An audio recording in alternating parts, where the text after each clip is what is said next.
నమస్తే, welcome to మనం TV. నేను మీ పవన్ బెస్వాడ. దశాబ్దాలుగా హిమాలయాల్లో ఒక న్యూక్లియర్ బాంబు ఉందంటే నమ్మగలరా? అది ఇప్పటికీ యాక్టివ్గా ఉంది. ఏ క్షణమైనా ఇది పేలిపోయే అవకాశం కూడా ఉంది.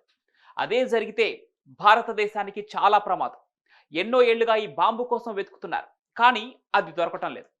అసలు ఈ బాంబు ఎక్కడి నుంచి వచ్చింది, దీని సీక్రెట్ ఏంటో ఈ వీడియోలో తెలుసుకుందాం.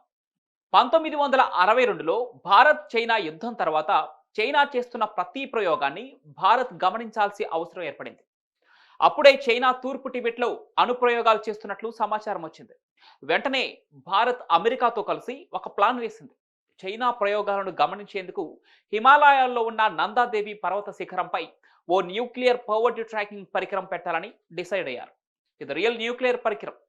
దీనికి పవర్ ఇచ్చేది ప్లూటోనియం రాడ్లు. ఇది బాంబు లాంటిది, రేడియో యాక్టివ్ పవర్తో పనిచేస్తూ ఉంటుంది. అయితే భారత్ అమెరికా ప్లాన్ ఏంటంటే ఈ డివైస్ని నందాదేవి టాప్లో పెట్టి చైనా న్యూక్లియర్ యాక్టివిటీని రికార్డ్ చేయటం. ఇక ప్లాన్ను సక్సెస్ చేసేందుకు 1965 అక్టోబర్లో అమెరికా తయారు చేసిన ట్రాకింగ్ డివైస్ను తీసుకొని ఇండియన్ మిలిటరీ క్లైంబర్స్, అమెరికన్ స్పైలు ట్రెక్ స్టార్ట్ చేశారు.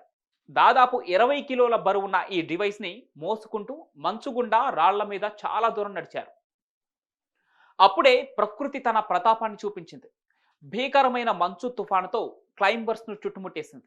విపరీతమైన మంచుతో ఉష్ణోగ్రత -30 డిగ్రీస్కి పడిపోయింది.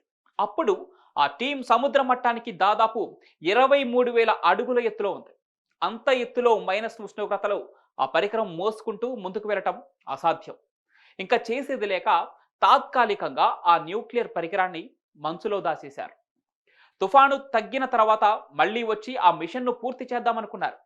మంచు తుఫాను తగ్గిన తర్వాత వెళ్లి చూస్తే న్యూక్లియర్ పరికరంతో పాటు ప్లూటోనియం కూడా కనపడలేదు. అంతటి బలమైన ప్లూటోనియం రాడ్లను సాధారణ మనుషులు తీసుకెళ్లే అవకాశమే లేదు. మరి న్యూక్లియర్ పరికరం ఏమైంది? లోయలో పడిపోయిందా, లేక గడ్డ కట్టిందా, లేదా నదుల్లో కలిసిపోయిందా అని ఎవరూ చెప్పలేకపోయారు.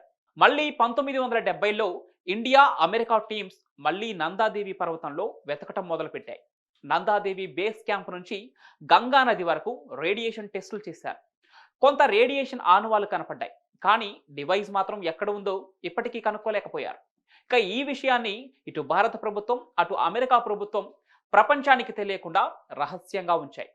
చివరకు 1978లో అమెరికన్ పత్రిక అసోసియేటెడ్ ప్రెస్ ఈ విషయం బయటపెట్టింది.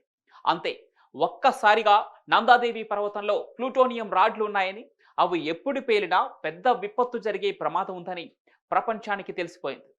నిజానికి ఈ న్యూక్లియర్ డివైస్లో ఉన్న ప్లూటోనియం 238 రేడియో యాక్టివ్ మెటీరియల్, దీని హాఫ్ లైఫ్ 87.7 ఏళ్ళు. అంటే 1965 నుంచి ఇప్పటి వరకు ఇది ఇంకా యాక్టివ్గానే ఉంది. ఒకవేళ ఇది పేలితే హిమాలయాల్లో రేడియేషన్ వ్యాపిస్తుంది, గంగా నదిలోకి వస్తుంది, కోట్ల మంది ప్రాణాలు ప్రమాదంలో పడతాయి. 2005లో ఒక ఇండియన్ ఎక్స్పెడిషన్ టీం మళ్ళీ ట్రై చేసింది, కానీ ఫలితం సున్నా. ఇప్పటికీ 1962 నాటి న్యూక్లియర్ డివైస్ హిమాలయాల్లోనే ఉంది. ఇప్పుడు సమస్య ఏంటంటే గ్లోబల్ వార్మింగ్ వల్ల హిమాలయాల్లో మంచు కరుగుతోంది. ఒకవేళ ఈ డివైస్ బయటపడినా లేదా దెబ్బతిన్నా రేడియేషన్ లీక్ అయ్యే ఛాన్సెస్ ఉన్నాయి. ఇది కేవలం ఇండియాకే కాదు, ప్రపంచానికే ఒక డేంజర్ బిల్ అవుతుంది. మరి హిమాలయాల్లో ఉన్న ఈ మిస్టరీ బాంబ్ గురించి మీరేమనుకుంటున్నారో కామెంట్ల రూపంలో తెలియజేయండి. ఈ ఇన్ఫర్మేటివ్ వీడియో మీకు నచ్చితే లైక్ చేసి షేర్ చేయండి. ఇలాంటి వీడియోల కోసం మనం టీవీని సబ్స్క్రైబ్ చేసుకోండి.